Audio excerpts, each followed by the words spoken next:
Hey, this is Richie Marrufo from the Barbed Wire Open Mic Series, aka BWOMs, and you're listening to the Paso Creators Podcast Show. If you haven't already, make sure to follow them on Instagram, YouTube, and other social media. Without further ado, here's the show. Check it.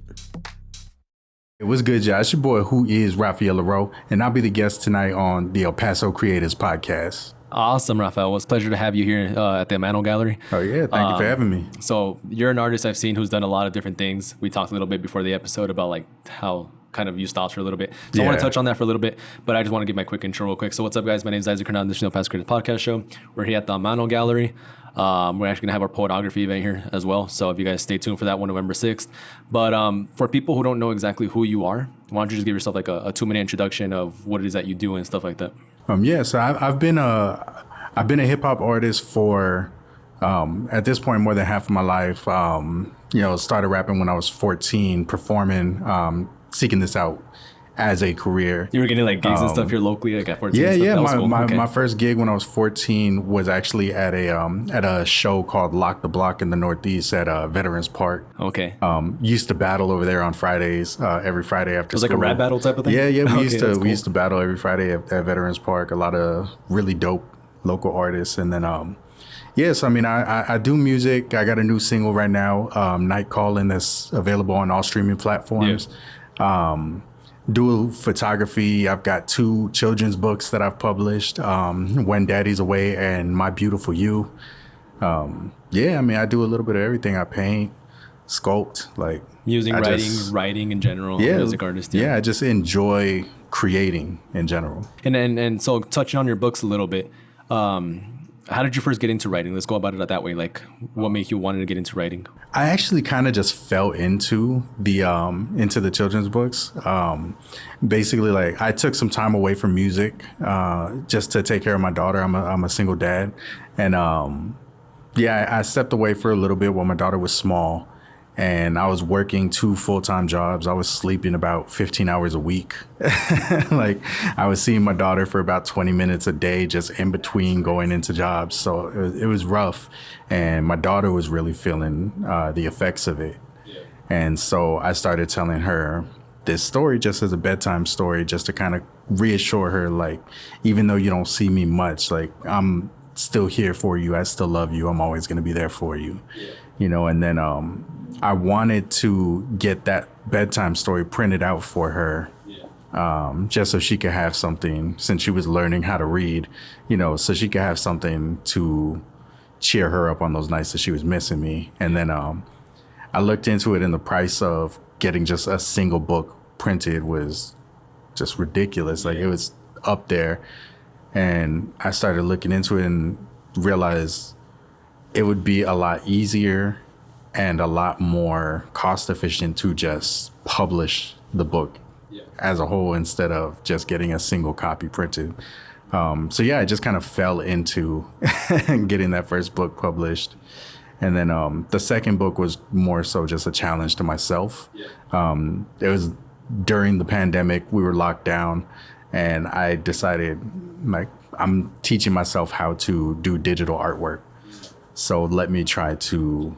The pandemic just freed up a lot of your time to get stuff, like try out different things and stuff like that. Yeah, right? I tested out a bunch of different things, and things that I'm still doing to this day now, so like I challenged myself for the second book. Let me write and illustrate the whole thing myself, and then self-publish it, do everything solo, just from my bedroom computer pretty much. And I guess the question I'll have to that is, how did you manage and organize yourself from being like, a parent, a single parent, and then kind of boosting up your creative career side at the same time? It's been rough. It takes a lot of planning and time management. Luckily I was able to get my daughter into a homeschooling program, so that took a lot of it takes more work in the sense of having to help her out with the schooling, but it's also less time. She's doing about 4 hours a day as opposed to doing like 8 hours as she would be doing with school. So after helping her out with school, that kind of frees up a little bit of time, and I just kind of involve her with it. If I'm doing my own piano lessons, trying to teach myself how to play the piano, I'll have her on the keyboard next to me, you know, playing along with me, or let me practice doing my digital art. Cool, let me get her notebook there with her, you know, and just kind of incorporate her into it. And so, like, how do you see as a parent, and like, let's say having also a child, how do you see like if your child also wants to become creative? Because there's people out there who like they don't support their kids being an artist, things like that. What's your perspective on that? On like if your kid wants to be an artist, things like that. Like, I mean, I was really fortunate. Before my father passed away, he was a musician. He was a rapper. Back in the day, my mom used to do music with him back then. So when she found out that I was trying to do music, she gave me her full support. She used to sneak me into the club to my own performances, you know, because I was underage, so I had to sneak into my own show. She would take me there, be by my side, you know, so I don't get in any trouble. She's gotten me out of a few fights when I was younger and more hot-headed, you know. So, yeah, I mean, I fully believe in supporting your kids' dreams and goals. Like I said, luckily, I was fortunate enough to have that support growing up.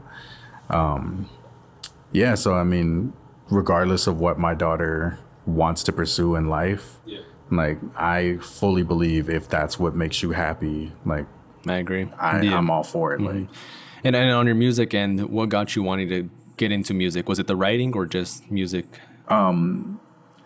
Well, what made me want to get started at first was actually my father. He was murdered when I was 3. And so when I was about 11 years old, I was, you know, being a bad kid, looking through things, snooping, being nosy. And I found his rhyme books with all of his songs written in there. His cassette tapes that he had recorded, VHS with his music video on there. So like just all of his recording equipment and everything, like to this day, I still have his keyboard on my desk, and that's what I work off of. You know, his Yamaha from, I think, 1984 or 85. And that's what I still play on, you know. But, so it helped me feel more connected with him since I was so young that I don't really have memories of him. I just have the stories that people told me of him. And so, it helped me feel a connection with him. And that kind of got me just to fall in love with writing and just fall in love with music in general. And storytelling is kind of like your memory lane, huh? Like when and everything too. So what's been like one of the things that you've kind of like maybe like your first concert or first like big gig, and how was that so special to you, and how did you feel? I've got a few like really memorable moments. Of course, my very first performance ever, like I said, at that Lock the Block event, that's always going to be a special memory to me because I was always a very quiet, shy kid. Like, I mean, I'm still very introverted. Usually the one just kind of like standing off to the side, just observing things, you know. And then once I get on stage, that's when my comfort really shines. But I just knew in my mind, like, I'm going to get stage fright. I'm going to freeze up on there. Yeah. And so how did you overcome that? Let's jump back on that a little bit. And like, how did you overcome stage fright, especially like performing and stuff like that? Honestly, it's like a switch flipping for me. Like I was terrified. I was sweating bullets before I went on stage. I was like, I'm going to forget my lyrics. I'm going to, you know, and as soon as I got on stage and I saw the audience, it was like I was a completely different person. I was extremely comfortable. I was having fun. Really? Okay. I was all over the stage, just jumping everywhere. So you never once got like stage fright or anything like that? No, honestly, that's crazy. Okay. The closest I've gotten was actually small shows. Like, I'm good with big crowds. I've performed, you know, at music festivals. I did South by Southwest in front of thousands of people, you know, and I've done huge shows and been perfectly fine. Give me a crowd of like 20 people and I'm nervous because everybody can see you. Yeah, and it's also small, so like, you know, who's looking. It's intimate. Like if it's a huge crowd and you mess up, people generally won't notice. But if it's a smaller crowd, everybody in knows my mind, it was like you could see my eyes. You could see that I'm sweating. You could see, cool. you could see the fear in my eyes at that point. But so I do get nervous for those smaller ones, but I push myself to still do those shows. One, because like I firmly believe like you gotta push through that fear and get comfortable with it in order to overcome it. And then two, the people that go to those intimate shows, like those are those diehard fans that are like, I don't have to just go because everybody I know is going. Like, I'm going specifically because I know you're performing. So I try to make it a point to do those intimate shows as well and give them the same level of performance that, you know, South by Southwest got. Yeah. And have you ever been in a situation where like you've been uncomfortable, but you're glad that you did it anyways and something good came out of that? Yeah, I actually, I want to say I was about 19 or so. It was a very last minute thing where a friend of mine was booked for a show out of town, and he was like, hey, let's go take a trip to Roswell and do this show. I was like, oh, okay. I've never been out there, and you're doing a show that's all like, it was a very heavily Chicano based show. Yeah. Which at that time I had never performed in front of a primarily Chicano audience. Like, I've done shows where there'll be, you know, one or two artists there. Yeah. But for me, it was like, this is a completely different fan base. I know for a fact none of them have heard my music. Yeah. Like, so it's like a whole different audience for you. Yeah, like yeah. I'm going into a completely different crowd that's expecting a completely different sound. So I was really nervous about that, just because I was like, I don't want to disappoint them by not being what they expected, you know?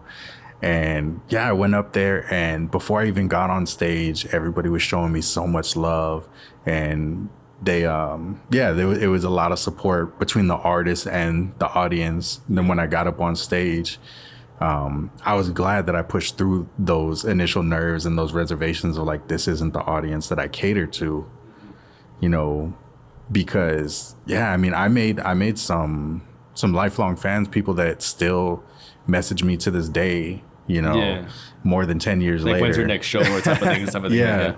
Yeah, like more than a decade later, they still hit me up like, hey, I just heard your new song, you know, or hey, when are you coming back down to Roswell, you know? So yeah, just pushing myself out in front of an audience that I had never performed for before. Like, yeah, it was definitely worth getting out of my comfort zone and kind of shutting down those fears that I had in my head. Yeah.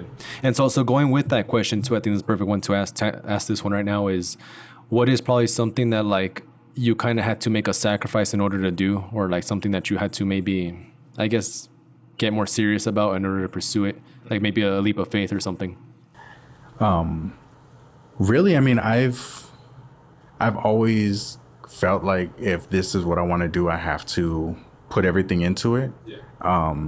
But once I found myself being, you know, the primary caregiver for my daughter, all of that just kind of went out the window, and it was like, this is what I have to do. These are my priorities. I need to take care of this little girl, you know, and make sure that my daughter is happy, healthy, and okay. And then as she started getting older, I started feeling kind of like an emptiness almost, because I was away from what I was passionate about for so long, for a few years, you know. And at one point I had been talking to some friends, and they were all telling me, they're like, you can do both. You can, you know, you can make sure that your daughter is your priority and still be like an artist and all that. Yeah, you could still have that outlet and stuff. It's not going to be as easy as it was before, because you can't just, you know, pick up and be like, okay, I'm gonna go to San Antonio and see if I can get a show out there. You know, I can't just pack up and go on a whim anymore. Well, it goes back to like what you said in the beginning, like the time management, the organization of it. Yeah. So like, just being able to get that back into my head and realize that it's okay as a parent to still invest your time into yourself as well. Because like, my daughter seeing me depressed and seeing me feeling basically lost is just as unhealthy as if I were to be putting myself first and ignoring her feelings as well. You know, like, you have to have that balance of taking care of your child and taking care of yourself. And I mean, I feel like that's one of the most important things that I've learned in the past few years, and it's helped me with coming back into music now. Yeah. And so when people look at you as an individual or as an artist and all that, what do you hope that they see out of you, whether it's your music, your writing, photography too? I know you do photography. Like, what do you hope that they get out of it?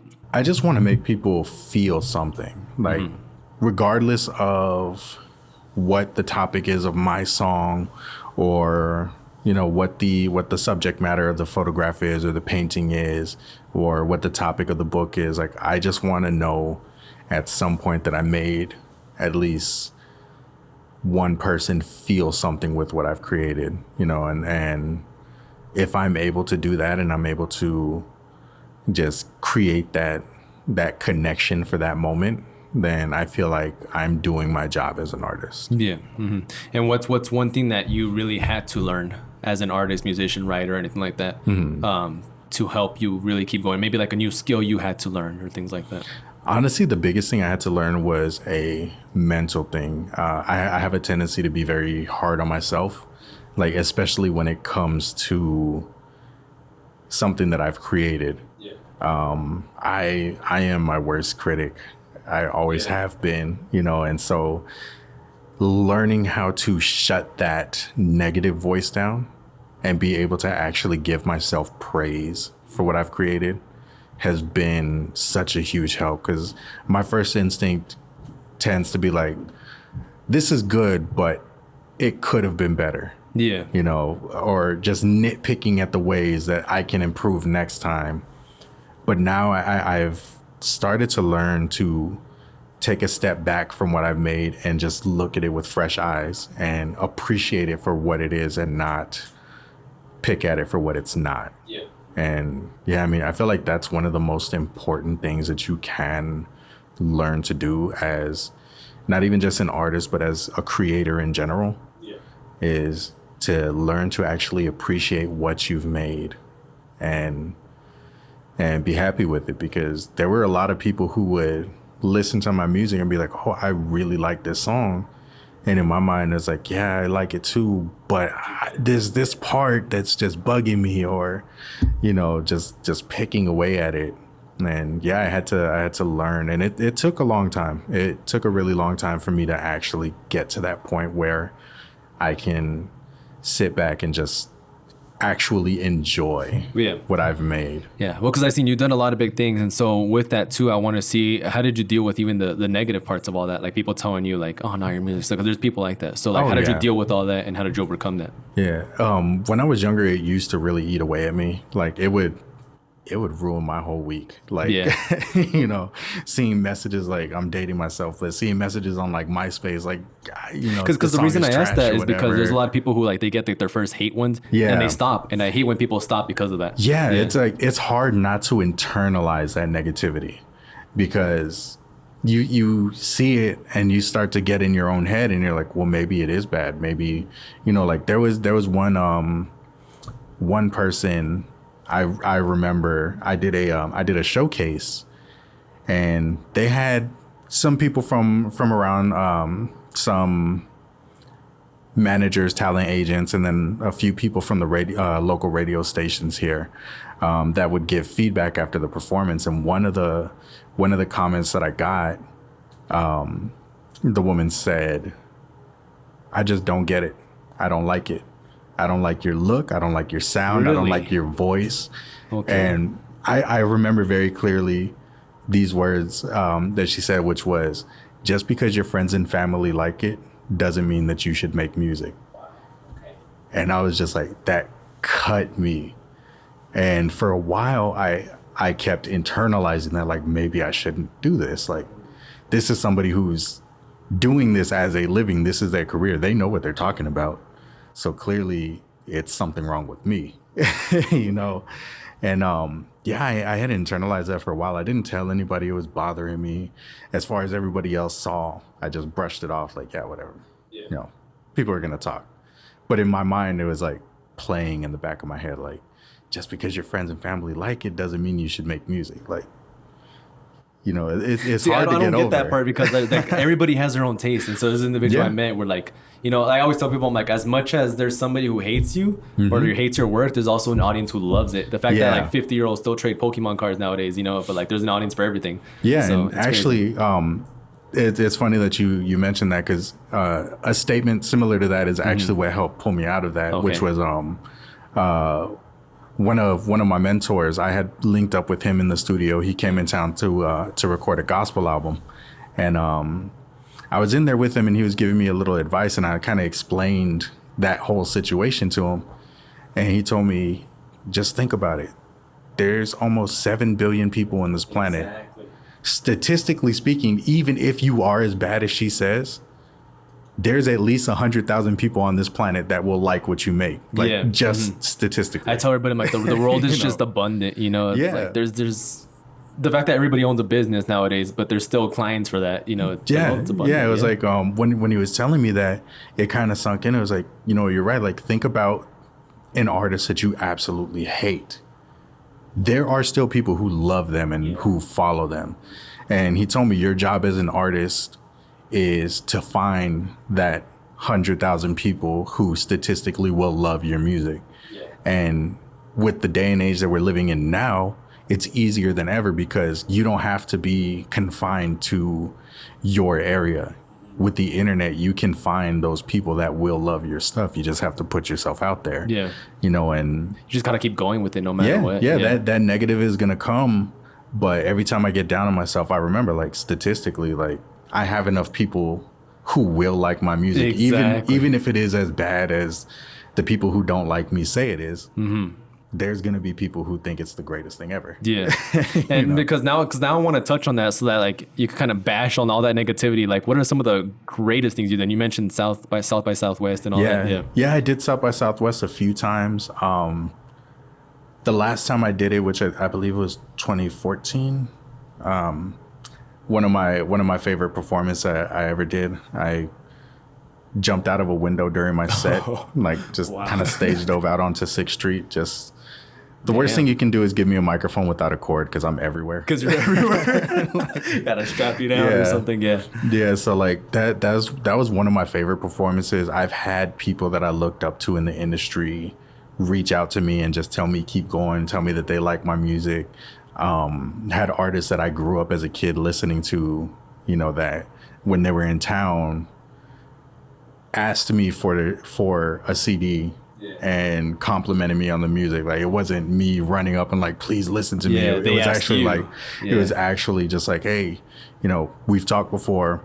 Let me hear what you got. Like, you know, and or will you get my producer a CD? Like, I need one too. I want to listen to it. You know? And it was like, just, I've had a lot of highlights. And just thinking about, like, the positive things that I've done, like, even when I get down on myself, like when I was getting back into music now, I sat down with one of my engineers, Gabe Esparza. I sat down with them and we had like I want to say like a 4-hour conversation, just like a real heart to heart, where I was telling him, like, I'm tired. Like, I've done this for more than half of my life, and it feels like I'm starting at square one because I took this time away from music. Like, everybody that used to promote that I worked with is they're either retired or they moved out of El Paso. Like, all of the venues I used to perform at are closed down. They're, you know, new owners, new buildings. You know, and I was like, I don't know what to do. Like, I feel exhausted, you know, and he was talking to me and he was just telling me, like, dude, like, your music is good. Like, even if the world doesn't hear it, like, you owe it to yourself to put it out there. You know, like, you put so much into what you make. Like, it's a shame. It would be a shame to know that you wrote all of this and didn't actually record it, release it, you know, and let the people who do hear it get the benefit that they could get from hearing your story, you know. And what's I guess, did you ever want to leave El Paso, or is there like a reason why you stayed in El Paso? There was a few times that I was going to leave El Paso to pursue music like full time, and something always ended up coming up. The first time I was actually going to move out to Atlanta with my girlfriend at the time. And then she ended up passing away. And so she passed away like maybe, I want to say about a month before we had planned on moving out. And so then I was like, well, I can't like just go out there on my own. Like right now, like I need to. It's a tough situation. Like I need to heal myself from that. And then was planning on moving out to Vegas and then LA just in pursuit of other things. And then those ended up falling through as well.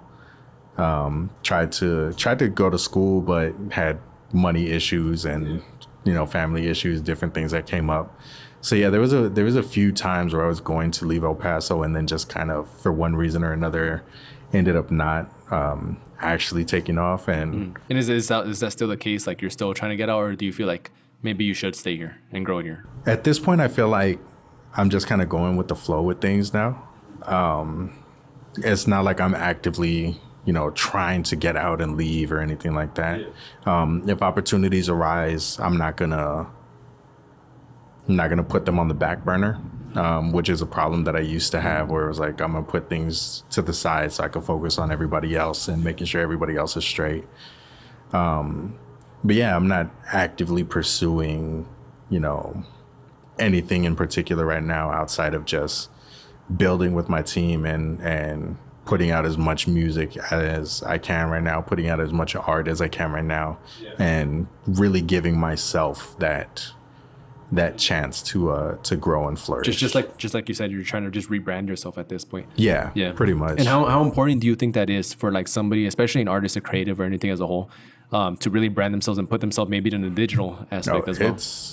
It's essential. Honestly, I tell people, like I used to help out at Soundstage 9 when they first started up, and one thing that I would tell the kids a lot was, people get into the music business, but they don't pay too much attention to the fact that it is the music business. Like you have to still conduct yourself as a business if you're trying to make it in the industry. Exactly. So like branding is by far one of the most important things you can do, because like you can have the best music ever, but if your image or your name or your sound isn't catching people's attention, they're not going to actually take the time out to listen.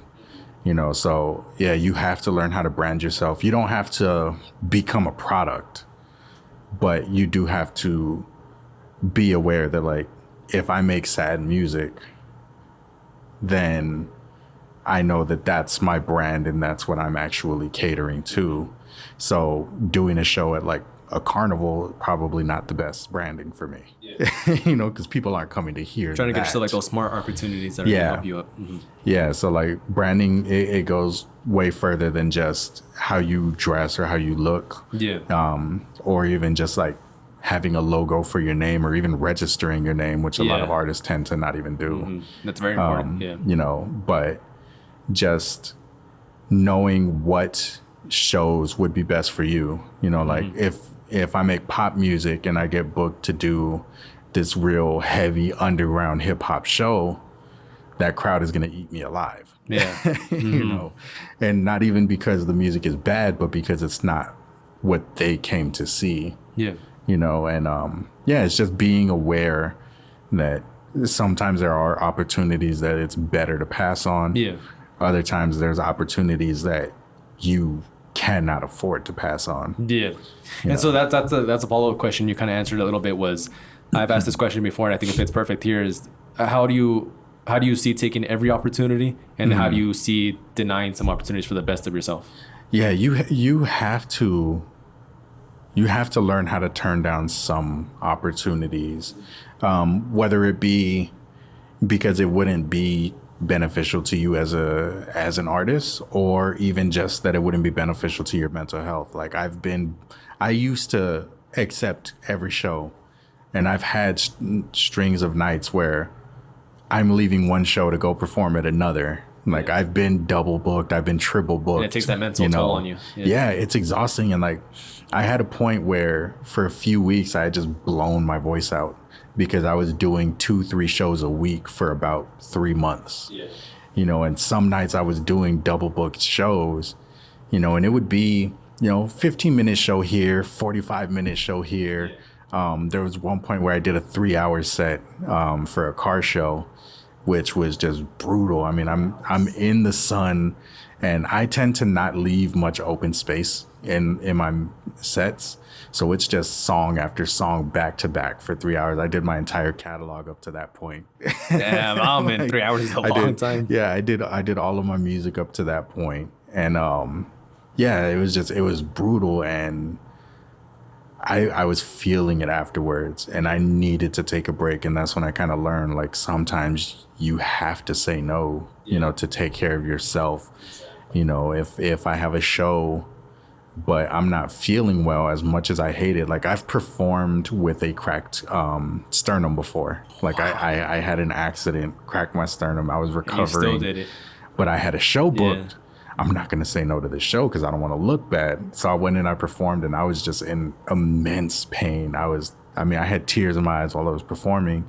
And I look back at it now, and I think, like, you should have rested that day. Like you did not, like, gain enough doing that one show, even though you didn't disappoint the audience, to justify putting your health at risk like that, you know, putting your safety at risk like that. So I had to learn the hard way, you know, that you have to pass first on some opportunities in order to take care of yourself. You know, even when I was going through my depression, you know, there are some days where you're just mentally not up for it. And you can push yourself through that, but that takes a huge toll on you mentally, you know, especially if you're working on climbing out of that dark place. Like, it's okay to put yourself and your mental health first.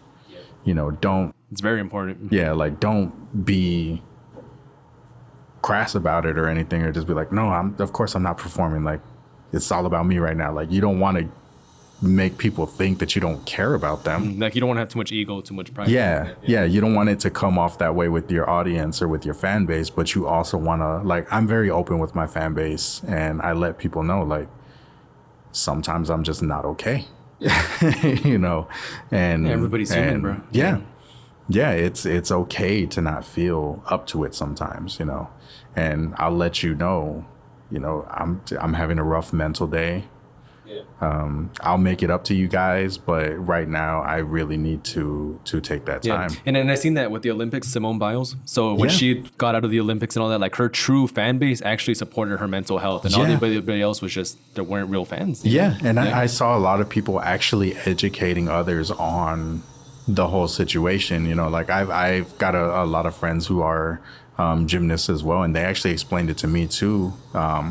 When she said she had, like, that case of the twisties, and they were telling me, like, no, this is a very dangerous thing to have when you lose your sense of balance in the air like that. You can seriously injure yourself.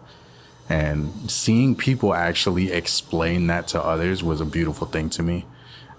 Just because I feel like right now we're in an era where people are really looking at everything that artists, athletes, entertainers are expected to sacrifice for their craft. Be that way, And people are starting to look at it, and they're like, no, like, these are still people. Like, my entertainment should not come before your health, your mental health, your safety.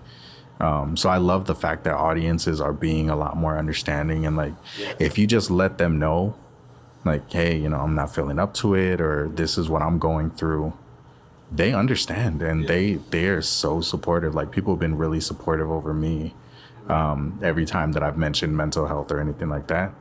And it's been a huge help. It's been a huge motivator for me. Like, I can keep going. Like, you guys support me. I got to support myself. And I have two last things before we wrap up. Two last questions is just any piece of advice that you would give out to anybody, whether it's something you received or something you want to give out. What would that one piece of advice be? The main piece of advice I can give is just keep pushing.